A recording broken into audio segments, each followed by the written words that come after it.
All right, so Butler denies any wrongdoing in Minnesota on Super Bowl week with a lengthy post on Instagram thanking the Pats organization. Stephen A., I'll start with you. How do you feel about this situation now that we've heard from him? I'm even more disgusted. Listen, this is a man that's coming out. He's put himself on Front Street because essentially it's easy to refute the denials that he put forth. If he's lying about coming to practice late, if he's lying about tardiness, if he's lying about using weed or anything like that prior to the Super Bowl or anything of that nature, it could be easily refuted rather. So for him to come out publicly and defend himself, considering the storylines that have been circulating over the last 48 hours, I don't blame him one bit, and he's perfectly entitled to come to his own defense if erroneous reports are being put out there. But it also makes me even more disgusted at Bill Belichick because of the way he threw his own team under the bus. You're trying to win a Super Bowl. It's about having the best pieces of personnel out there. The Jordan Richards of the world, the Botomoses of the world, and others didn't play like 25% or 26% of the snaps throughout the season. I think Botomosi he wasn't even activated for the Titans game in the postseason and played about 8% of the snaps in the playoffs. Malcolm Butler played every snap of the Jacksonville game. He played every snap of the Tennessee Titans playoff game. He played in 15 of the 16 games this year. He's missed a grand total of one game over the last 3 years.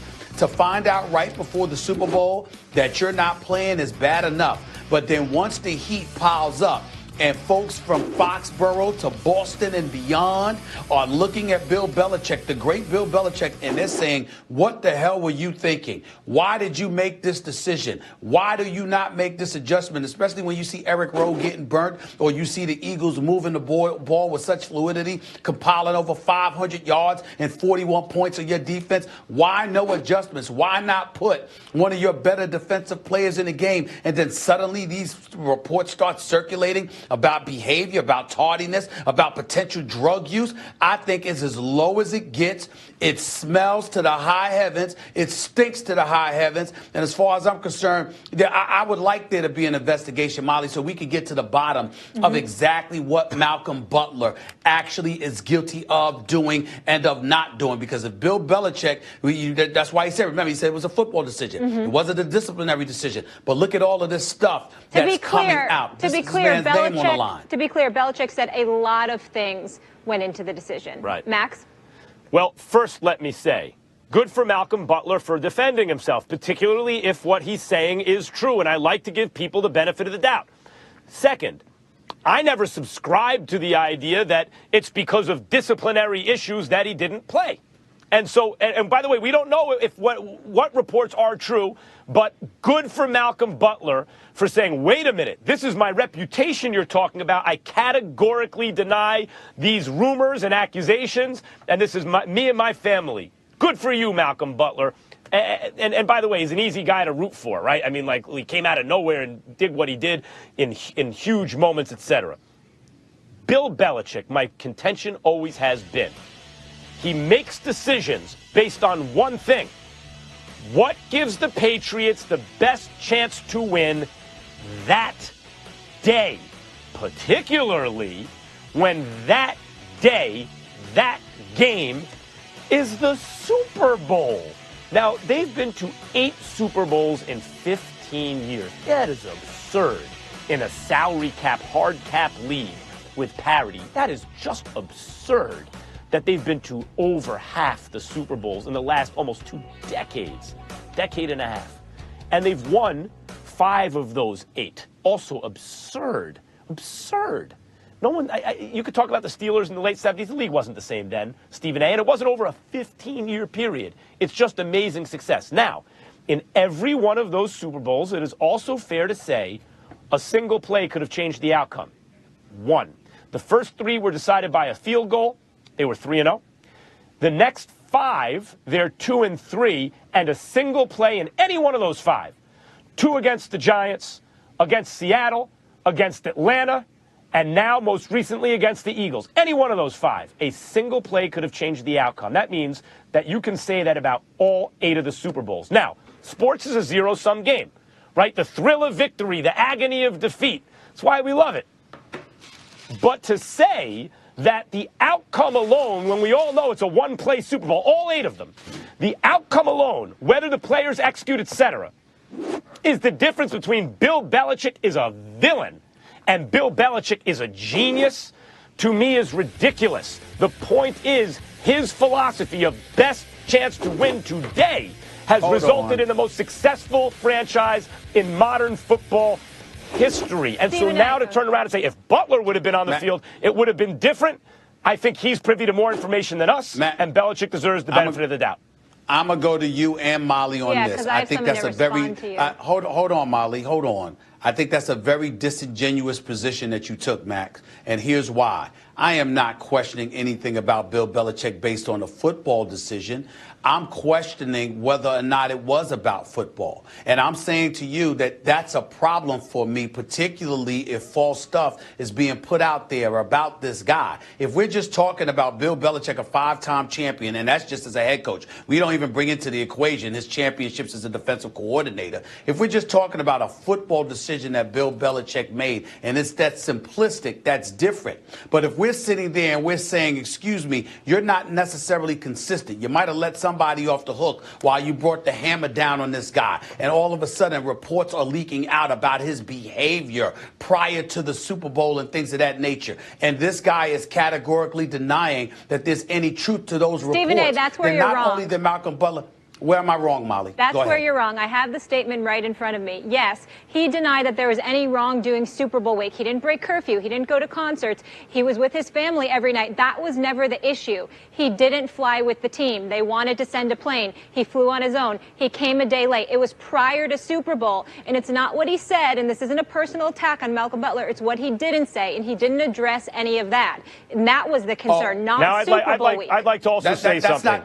Hold on, Max. I need to respond directly to what Molly said. My position is very, very clear. We are aware. I wasn't wrong about a damn thing I said. We were fully aware that he missed the team plane. We also knew that he was sick and he came a day later. Yeah. What I'm saying is Bill Belichick said there's a multitude of things that went to it. Now, Bill Belichick may not have put out the reports or whatever, but do y'all not find it a tad bit odd, or dare I say convenient, that in the aftermath of losing the Super Bowl, where everybody is pointing to that decision as having a profound effect on the outcome, we hear this stuff coming out? Y'all don't find that a tad bit odd? I still believe it's more than football, but Max? And I want to respond directly. I'm not asking. Hold on. I'm not asking you what you believe and whether or not about football. I asked a direct question to you, Molly. What? I said to you, do you not find it a tad bit more than convenient that in the aftermath of losing the Super Bowl that this stuff will come out? No, because I feel... So you don't find that a problem at all? No, I feel like this smelled from the jump, and I told you what I think it is. I think it was football. I think he got burned a couple times. His play fell off.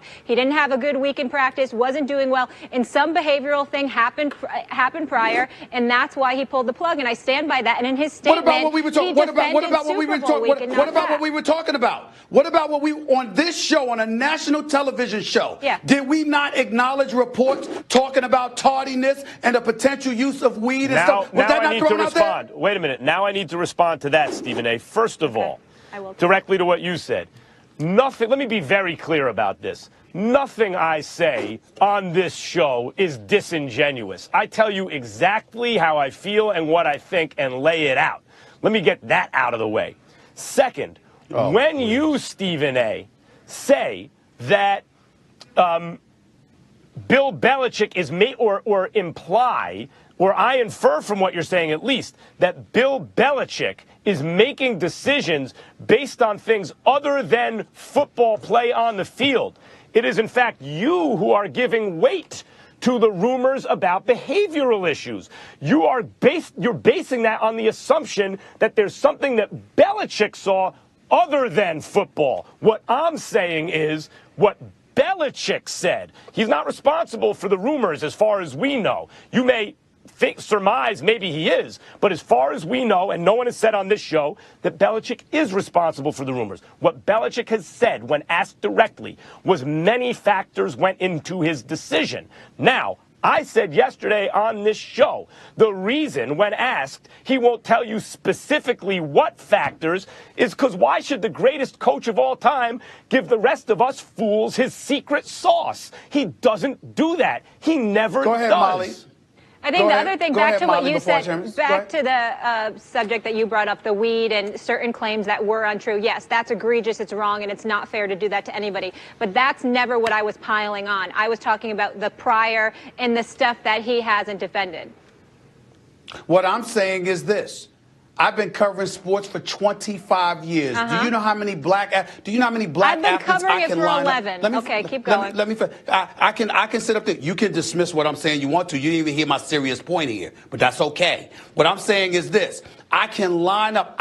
There's not enough room on the campus of ESPN, which is a monolith. There's not enough room for me to line up the black athletes that or suddenly have been let go or something has happened to them. They come to their own defense or people come to their defenses and we find out that stuff has been put out there about them to justify the ill treatment that they have received. So what I'm saying is that when we talked about Malcolm Butler, y'all can sit up there and talk about football, and y'all deserve credit for that because y'all are saying it's just a football decision.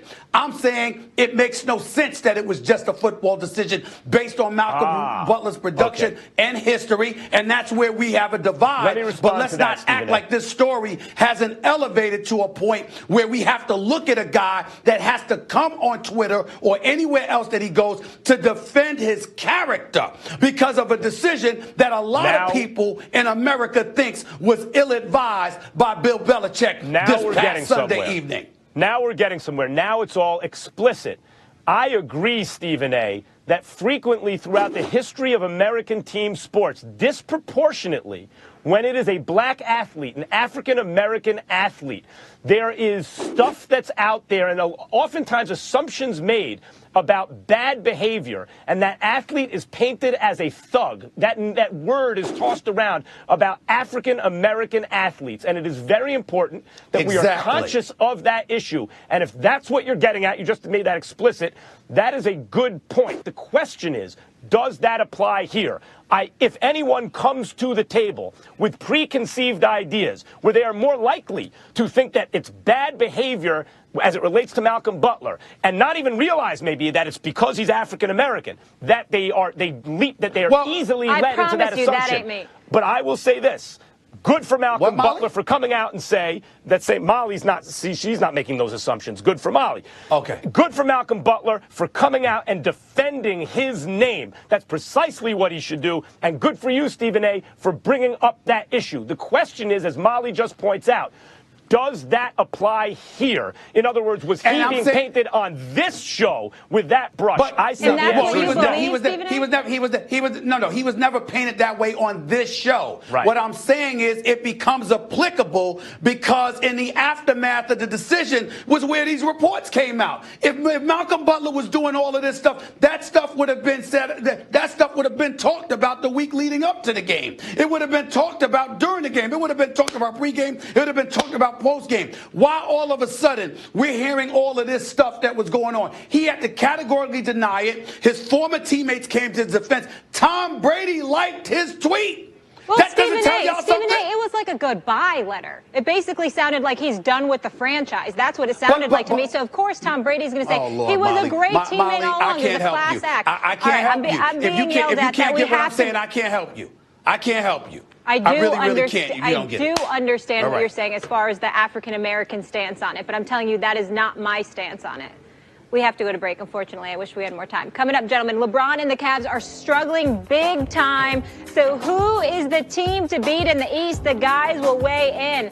And the Lakers front office says they will wait a year before going after big free agents. Do the fellas believe them? That's later.